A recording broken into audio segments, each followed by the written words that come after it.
চার বরজলা বিধানসভা কেন্দ্রের বিধায়ক রাজধানীর চানমারি কার্গিল টিলা এলাকার জনগণকে নিয়ে এক উঠান সভা করেছেন এবং মূলত এলাকার রাস্তাঘাট, পানীয় জল, ড্রেন ইত্যাদি নানা বিষয় নিয়ে সেদিন উঠান সভাতে আলোচনা হয় এবং তিনি বলেছেন যে এলাকার রাস্তাঘাট ও ড্রেন সংস্কারের জন্য 9,21,300 টাকা বরাদ্দ করা হয়েছে এবং এদিনের উঠান সভায় চার বরজলা কেন্দ্রের বিধানসভা বিধায়ক সুদীপ সরকার ছাড়াও উপস্থিত ছিলেন প্রাক্তন কাউন্সিলর কৃষ্ণা মজুমদার সহ অন্যান্যরা।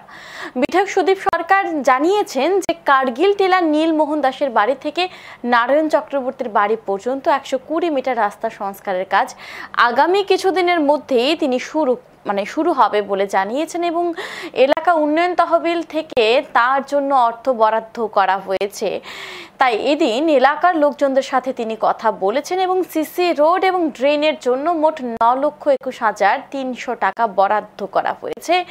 বিস্তারিত কি রয়েছে দেখে নেব একবার। আমরা এই সময়ের মধ্যে লক্ষ্য করছি বিভিন্ন জায়গায় বিভিন্ন সময় যে কাজকর্মগুলি হচ্ছে গুণগত মান তেমন একটা ভালো হয় না। তো আমি চাই আমার বিধায়ক উন্নয়ন তহবিলের মাধ্যমে যে কাজগুলি হবে সঠিকভাবে যাতে হয়, টেকসই যাতে হয়।